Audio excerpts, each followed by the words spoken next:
featureless desert. An immense project involving thousands of workers toiling in searing temperatures for more than 12 years. This was the grand vision that's becoming a reality. Abu Dhabi's Sheikh Zayed Al Nahyan Grand Mosque. Building the biggest mosque in the region required an enormous multinational undertaking. The final result is intended to be spectacular, not only in sheer size, but also in its elegant beauty, because this megastructure is an artistic statement on a massive scale. The world's largest chandelier will be the crowning glory of the main prayer hall, while the world's largest carpet is being assembled from Iran. This will be one of the largest projects of its kind anywhere in the world, covered from end to end in the purest white marble.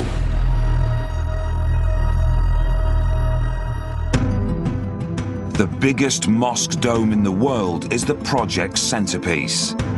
A global quest to find the purest white marble and the very best marble craftsmen in the world extends to Italy, Macedonia, and even China.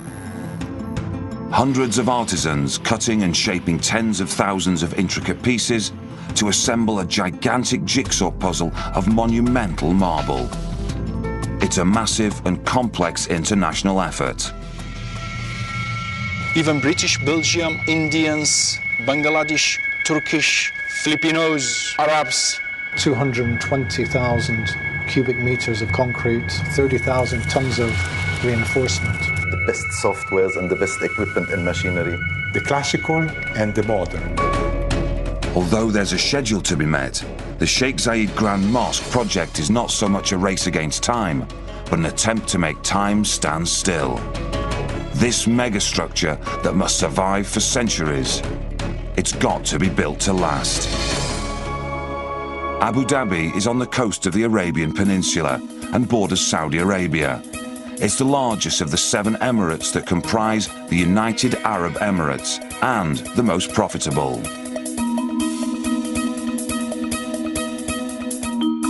Abu Dhabi City is on an island, and its downtown area was already fully occupied, with skyscrapers and new construction.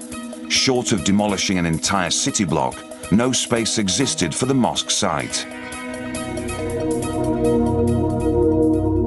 The opposite end of the island, however, was far less developed and offered the space needed for a project of this magnitude. In preparation, a 9.5-meter high hill is built up to elevate the mosque, to physically and visually dominate its environment. Construction begins in the late 1990s, in the center of an area that covers over 22,000 square meters. Poor communication between the Abu Dhabi Construction Company and its European contractor caused the project to stagnate after initial work. The original company was replaced. British construction group Halcro International comes on board in 2002 as structural supervisor for Phase 1 of the project, the reinforced concrete shell of the mosque. Phase 2 will involve the final exterior and interior design.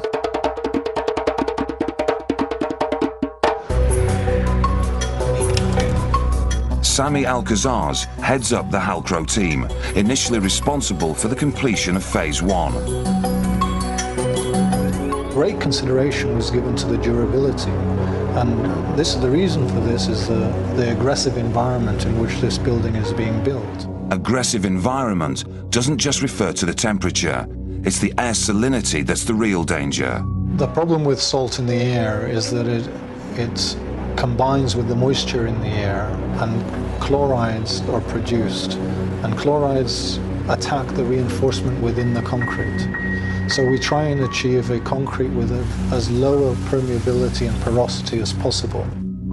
This is the steel that's meant to last for centuries, the reinforcement that provides the strength at the core of the foundation piles.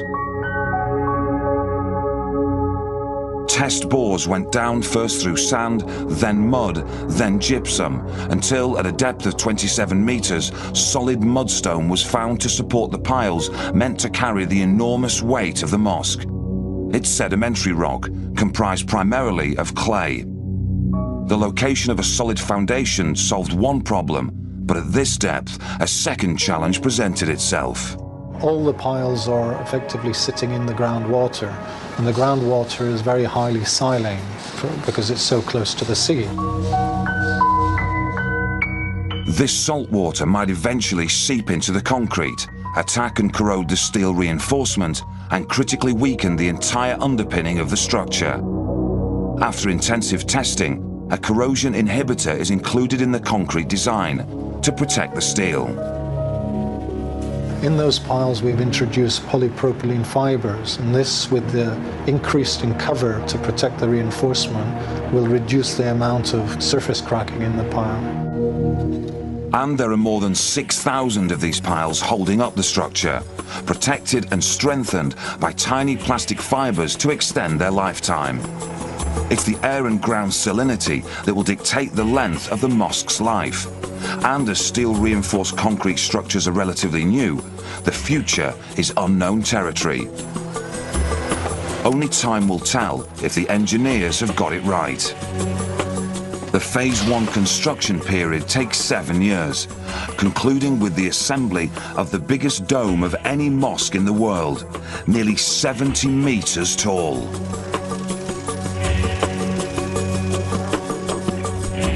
A massive ring beam of steel-reinforced concrete, more than 35 meters in diameter, supports the dome, which is comprised of 72 precast concrete segments. As each level is lifted and positioned, the recesses between the segments are filled with concrete to stitch them together, and the dome is entirely self-supporting. Once all 3 levels are in place, the dome is capped with a final pour of concrete, strongly steel reinforced, because this is the point from which the mosque's central chandelier will hang, all 12 tons of it. The main dome and the 2 secondary domes are constructed to be freestanding and separate from the main prayer hall below, because earthquake engineering has been incorporated into their design. A 3 to 10 centimeter gap separates the domes from the main prayer hall to allow the domes on their huge supporting columns to move independently, avoiding stress points that could weaken the structure in a quake.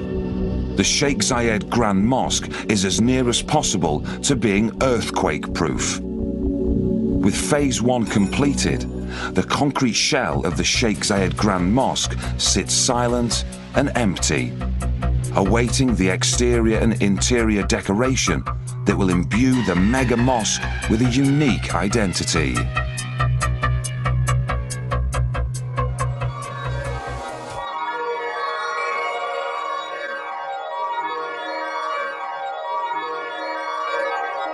Phase 2 of the Sheikh Zayed Grand Mosque project will involve it being clad inside and out with white marble and the installation of the largest chandelier and carpet in the world.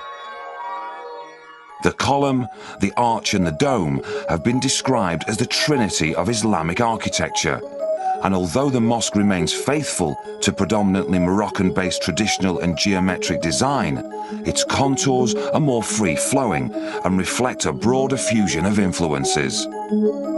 The design includes 407-meter-tall minarets, 82 domes of 7 different sizes, 96 columns inside the main prayer hall, and 1,096 columns supporting the arcades.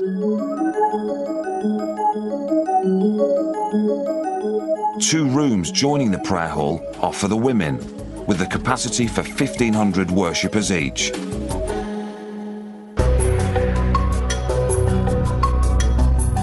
Kaula Al-Sulaimani is an engineering graduate from the UAE's Al Ain University, first joining the project as an engineer, becoming deputy project director, then moving up to the top job of project director.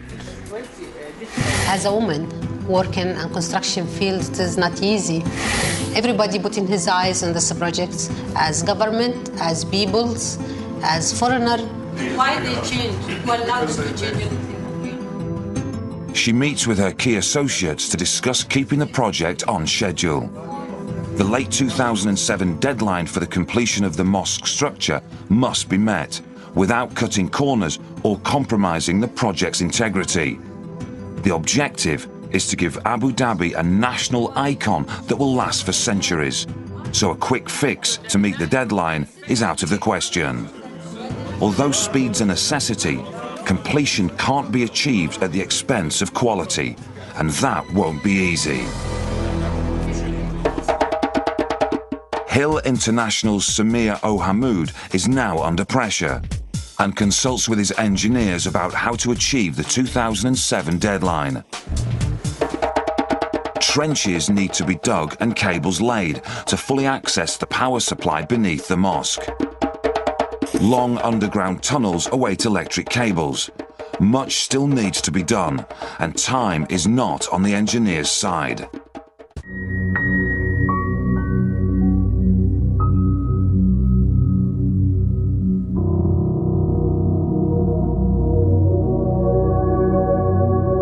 Building a monument in marble doesn't come cheaply. The Sheikh Zayed Grand Mosque has an estimated budget of 2.5 billion dirham, around 700 million US dollars. Just 50 years ago, Abu Dhabi could not have afforded such extravagance.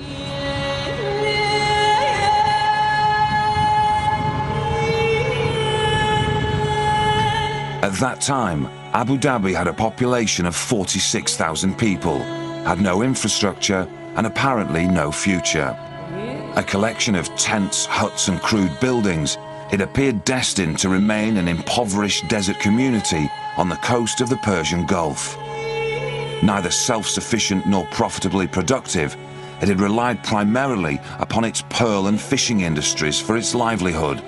But all this was soon to change, when it became the financial linchpin of the United Arab Emirates.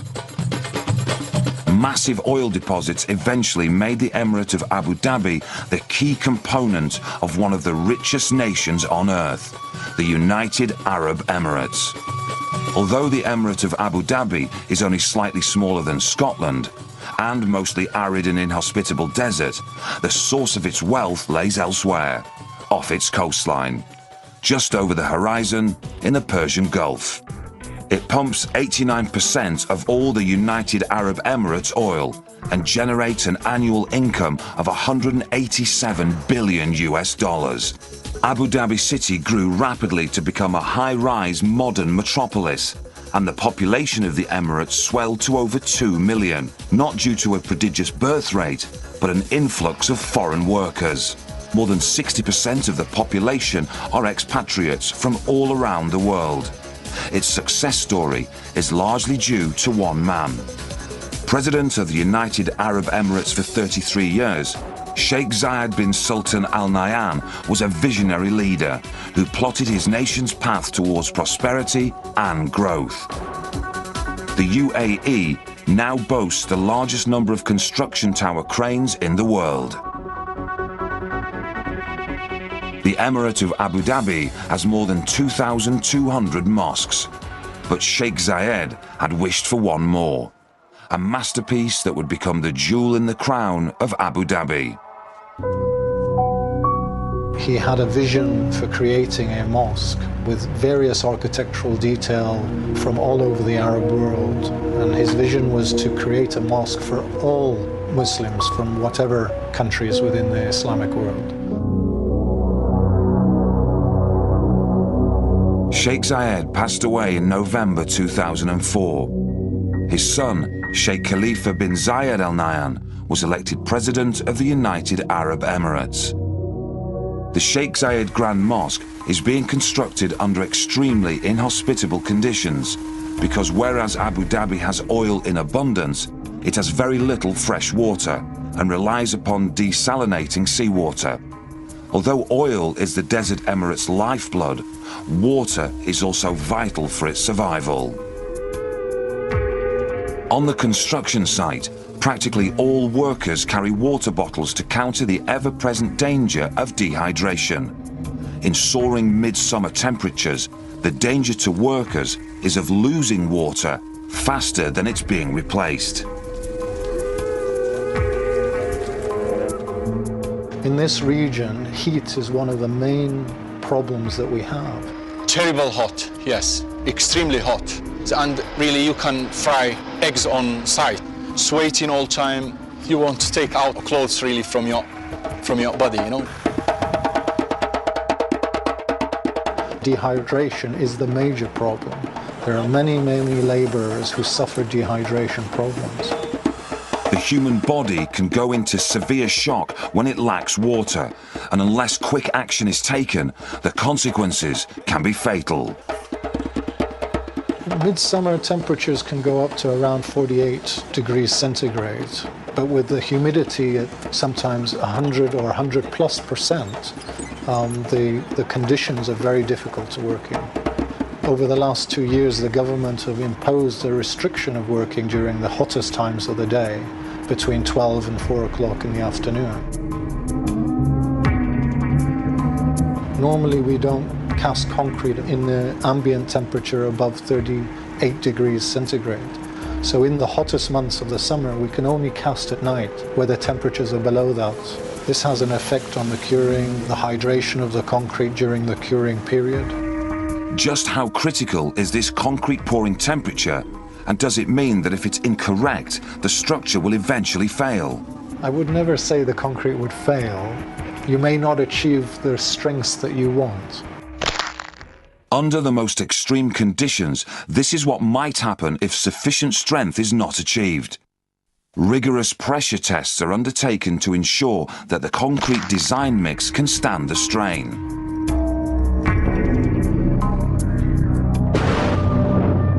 Groundwater salinity and soaring summer temperatures could be expected. However, a desert downpour comes as a complete surprise and brings all work to a standstill. The roads surrounding the site become quagmires. All the vehicles stuck and all the equipment stopped, and even work will stop as well if it was really heavy rain. We cannot expect rain.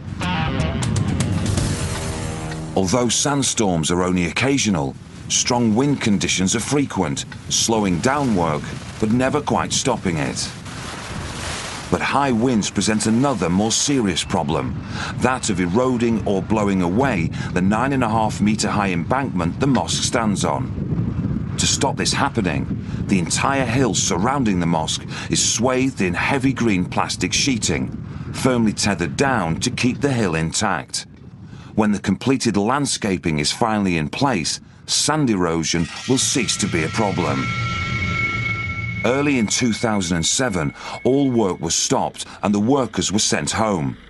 Not because of rain or construction problems, but because of visitors. Royal visitors. Prince Charles and the Duchess of Cornwall toured the site.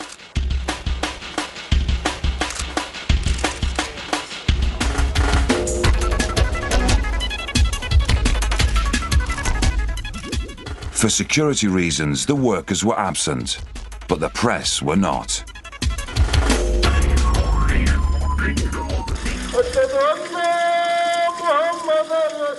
At the project's peak, 2,500 workers labour on site. A great many of them are Muslims, with the obligation to pray 5 times a day. This has been factored into the construction schedule, with on-site mosques for religious devotions. Safety officer Humadan Saleh tours the vast site every workday. With so many workers on site, prevention of industrial accidents has high priority.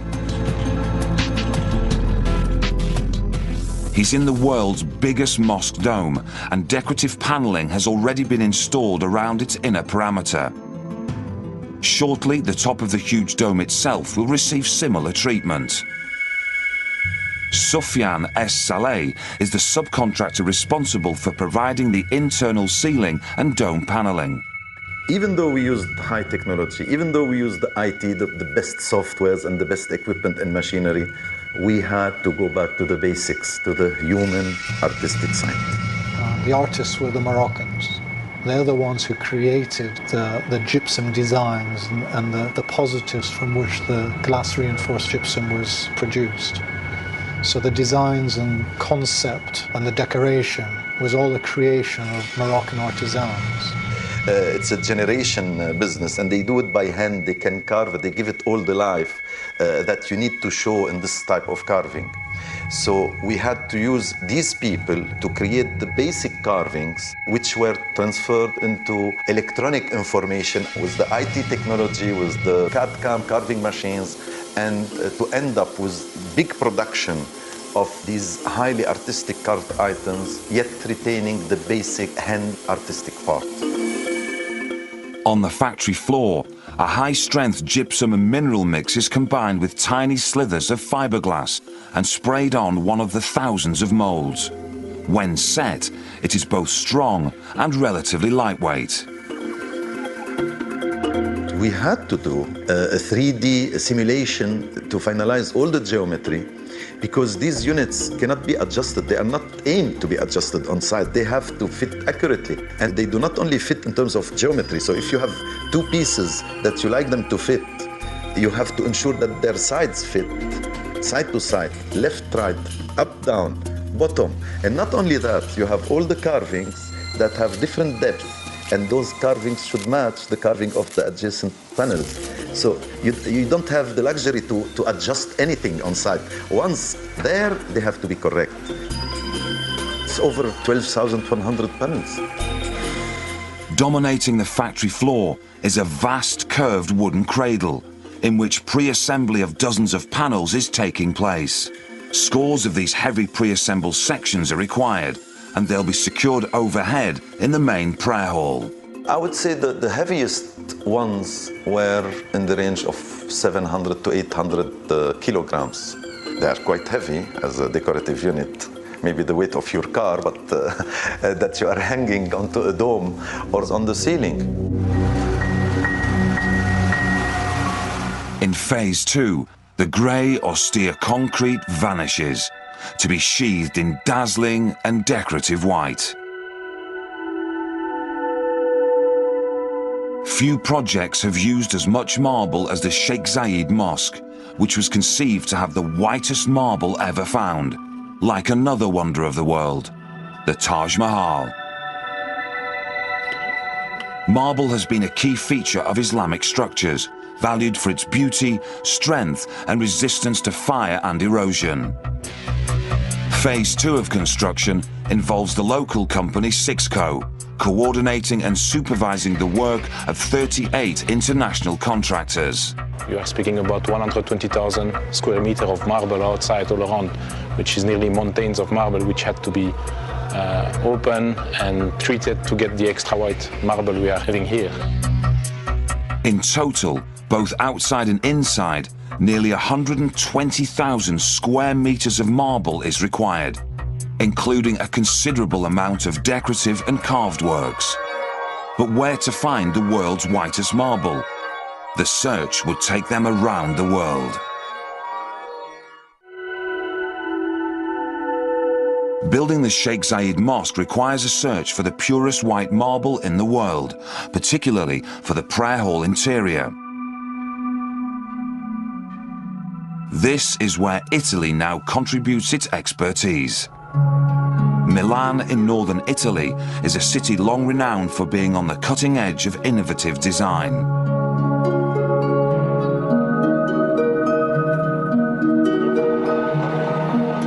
It's the home of Fantini Mosiarci, a long-established expert in the business of manipulating marble.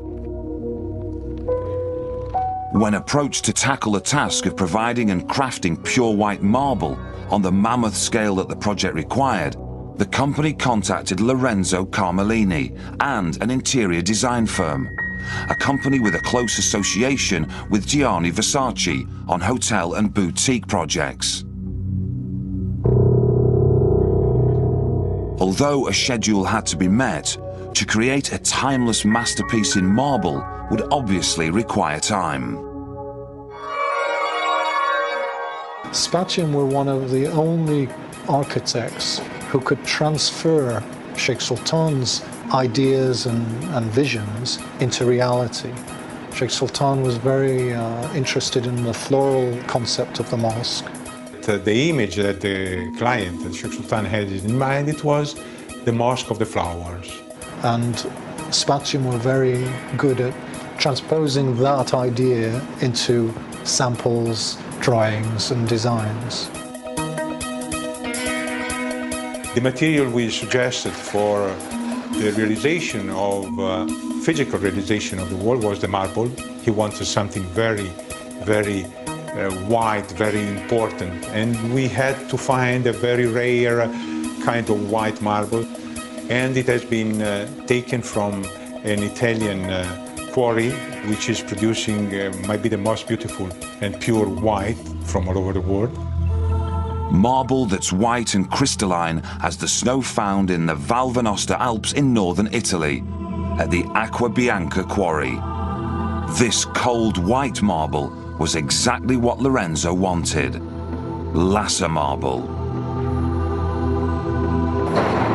It's found high among the snow-capped mountain peaks and comes from inside a deep gallery quarry. In near-zero temperatures and often loosened with explosive charges, the marble is cut into huge slabs on the spot. It originates from limestone. Under intense heat and pressure, it underwent a process of recrystallization. After being quarried and cut, it's taken down to the town of Lassa in the valley below to await shipment to Abu Dhabi.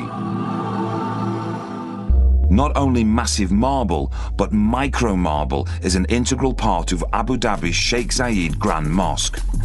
Hundreds of thousands of marble chips comprise the flower patterns on the main prayer hall walls, all hand-cut in Italy. A second team of Italian artisans assemble the pieces, guided by paper patterns to precisely match the floral features envisioned by the designers. The mosaics are handcrafted in exactly the same way that they've been for centuries, and they are designed to last for centuries. This is where the mosaic process begins, and this is where it ends, nearly 4,700 kilometers away in Abu Dhabi. We wanted, yes, to give a new, modern impact, but of course there had to be a sort of a respect and attention to the traditional, let's say, kind of decoration and finishings, etc. A modern version of traditional way to do the cladding of the walls. Marble, mosaics, glass are materials that have been always used in the history of all those buildings. Dozens of artisans work in sheds on the site, crafting semi-precious stones to be inlaid into marble tiles. Everything is done by hand, and everything is designed to fit perfectly. No computer models, no production line assembly, and quality, not speed, is the keynote.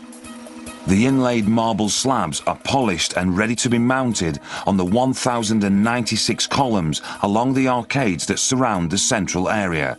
In total, more than 20,000 panels are required. The mosque's 17,400 square metre central area had to be paved with marble as well, and not just plain white marble. The floral concept had to be followed through, and the first design concept of total coverage evolved into a more subtle approach. The Mosque of the Flower isn't meant to be overly ostentatious, so the floral design becomes a perimeter feature swirling around the edge of the central area of dazzling white marble.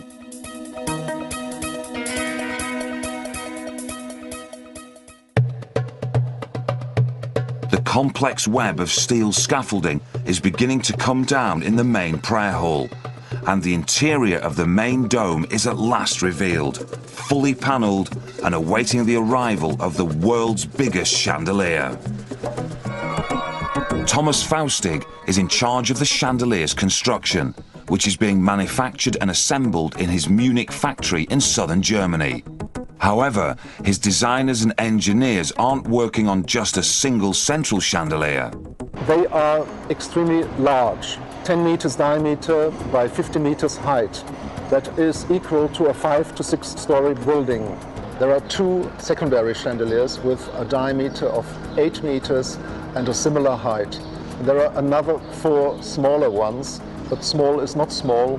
They are 4.5 meters, something like that, but in comparison small.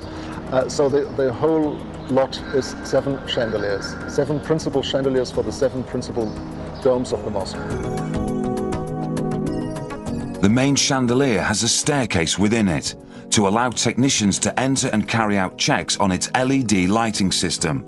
This system was chosen because of its long life, which keeps maintenance to an absolute minimum. The large chandeliers weigh about 12 tons, and they are made of stainless steel and gold-plated brass sheets. And the crystals are also quite unique because they are fixed onto glass panels, and this is also a new technology which was not used in such a fixture before. The Austrian company Swarovski has been subcontracted to supply the crystal. Do not ask me how many crystals were used, because I don't know, but I can ask my friends at Swarovski. They should know much better, because they are going to invoice me with all that. Swarovski will be billing Faustig for nearly 40 million pieces of fine crystal. The chandelier is made of the best materials available, without any oxidation. It's all stainless steel and gold-plated brass. It should last for the next 1,000, 2,000, 3,000 or even more years, because nothing can go wrong. This one will be the new Guinness Book record chandelier, yes.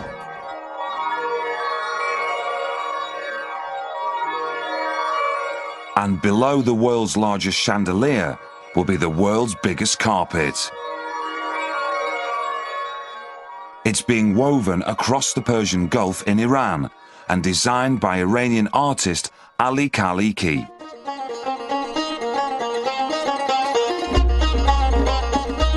It's about 5,700 meters square. It's been woven in Iran by hand, totally by ladies, women who's doing this. About 1,200 women work in 3 shifts to finish this carpet. It consists of 9 pieces. 1, 2, 3, 4, 5, 6, 7, 8, 9. About 2.5 billion knots in the total carpet, maybe more. The size, it will be about 5,700 square meter, and the weight will be 47 ton, because there's a 12-ton cotton they're using, and the rest is the wool. It's take about 2 years. The 9 segments will be shipped to the Sheikh Zayed Grand Mosque, where a further task is being undertaken. The carpet segments must be seamlessly woven together as they are laid in the main prayer hall. This will produce the impression of a single piece that covers the entire area, and the Iranians have been flown in to carry out this task. 50 to 60 people going to work for 4 months. It's something unique. And our carpet's considered to be the biggest one in the world.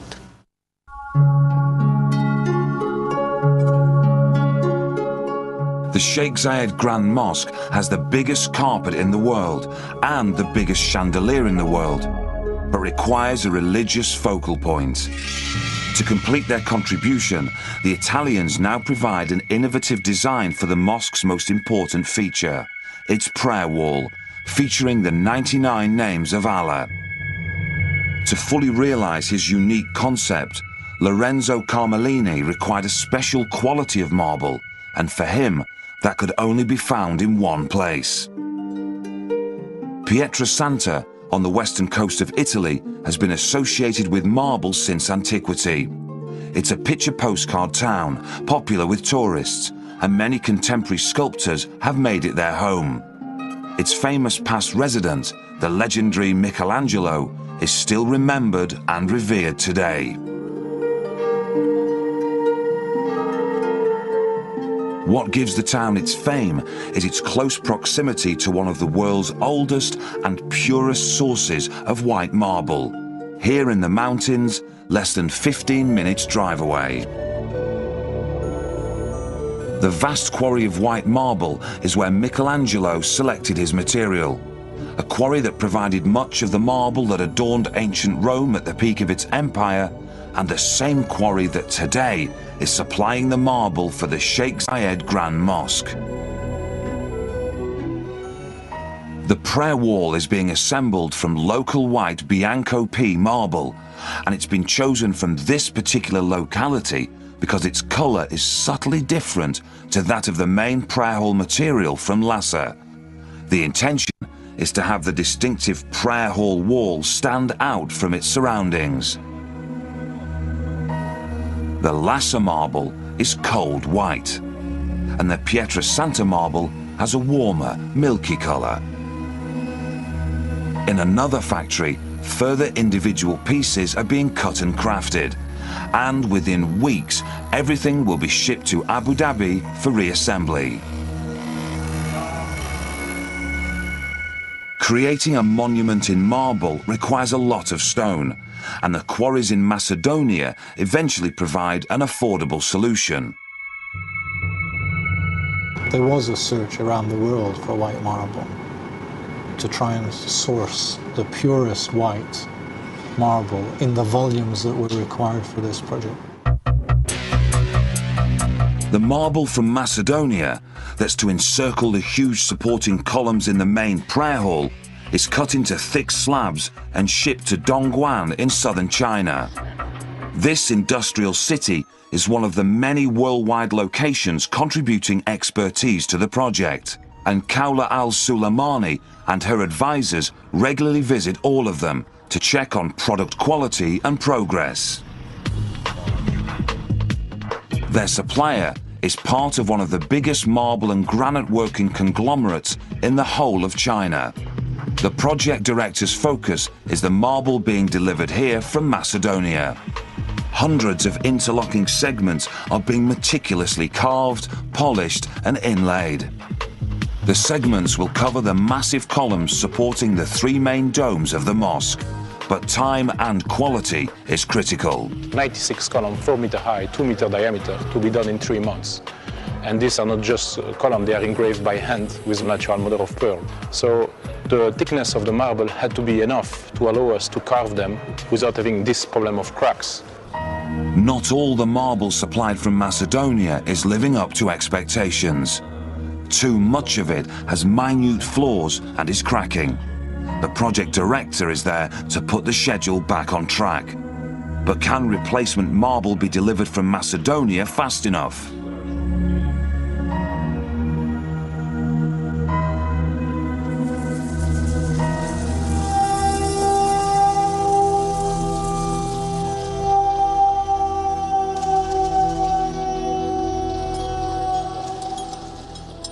The exterior marble cladding for the 82 domes of the mosque has been completed.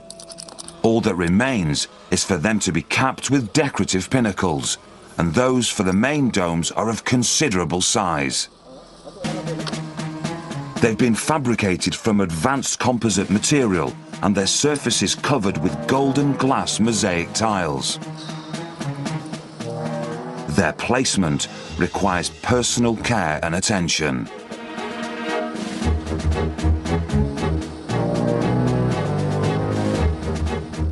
So members of a specialist Malaysian team strapped into safety harnesses ride the pinnacles aloft to secure them in place.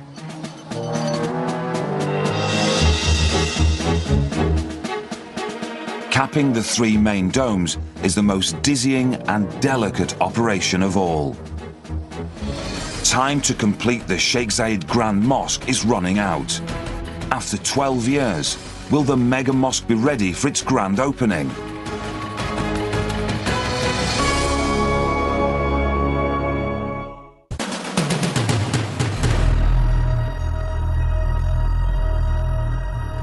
The opening of the Sheikh Zayed Grand Mosque is now just days away. All 5,700 square meters of the world's biggest carpet in the main prayer hall have been vacuumed clean. The huge doors of the main prayer hall are closed for the air conditioning system to be fired up. Below ground, cool air is pushed through a long maze of massive ducts from the air conditioning plants.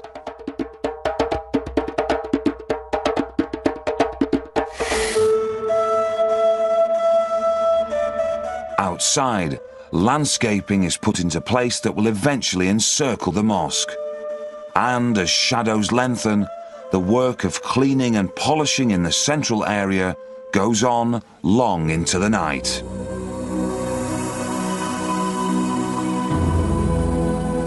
The deadline has been met, with little time to spare. And evening sees the main prayer hall's interior mellow into a warm, ethereal beauty. This is when the world's biggest chandelier comes into its own, glittering with Swarovski crystals. It should last easily 1,000 years and more.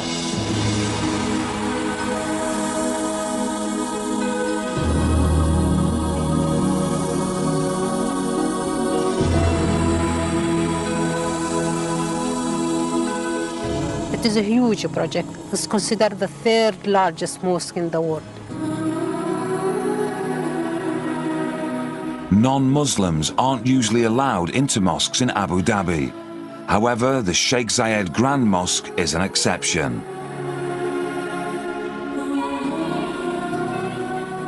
It's have a different element from different part of Islamic work and from our local traditions.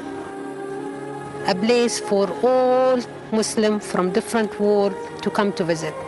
Not just the Muslim, everybody. It's incredible to see the quality achieved and the time the deadline was met. It's good to be here and to see people enjoying the visit. We have a special scenarios for lightings. We have a special lighting for occasions. We have a special lighting for morning time, and we have a special lighting for nights.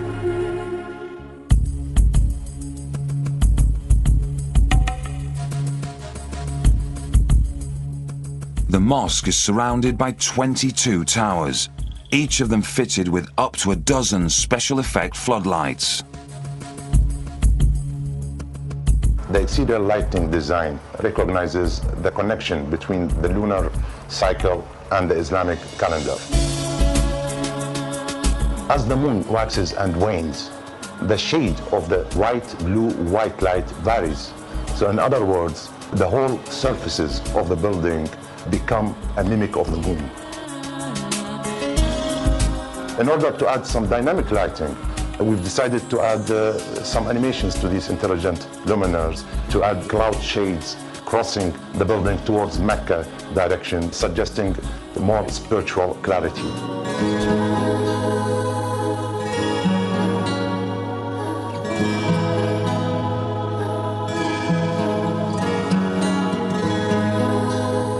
The late Sheikh Zayed's vision is designed to become the centerpiece of Abu Dhabi's heritage, a megastructure of enduring beauty.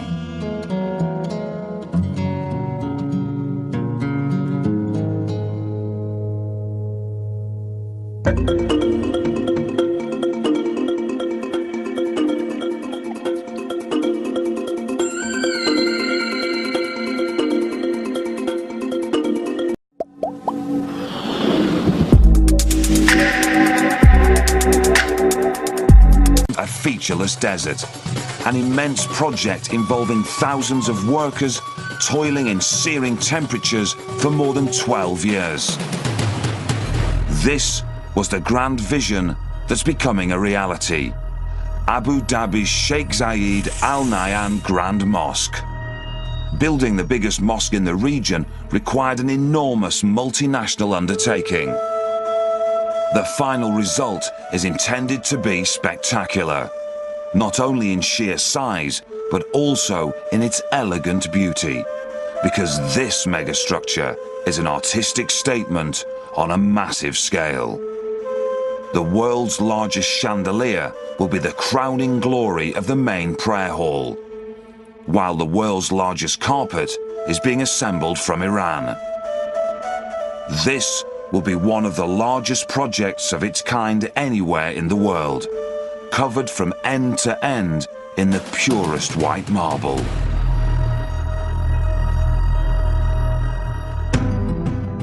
The biggest mosque dome in the world is the project's centerpiece. a global quest to find the purest white marble and the very best marble craftsmen in the world extends to Italy, Macedonia, and even China. Hundreds of artisans cutting and shaping tens of thousands of intricate pieces to assemble a gigantic jigsaw puzzle of monumental marble. It's a massive and complex international effort. Even British, Belgium, Indians, Bangladesh, Turkish, Filipinos, Arabs. 220,000 cubic meters of concrete, 30,000 tons of reinforcement. The best softwares and the best equipment and machinery. The classical and the modern. Although there's a schedule to be met, the Sheikh Zayed Grand Mosque project is not so much a race against time, but an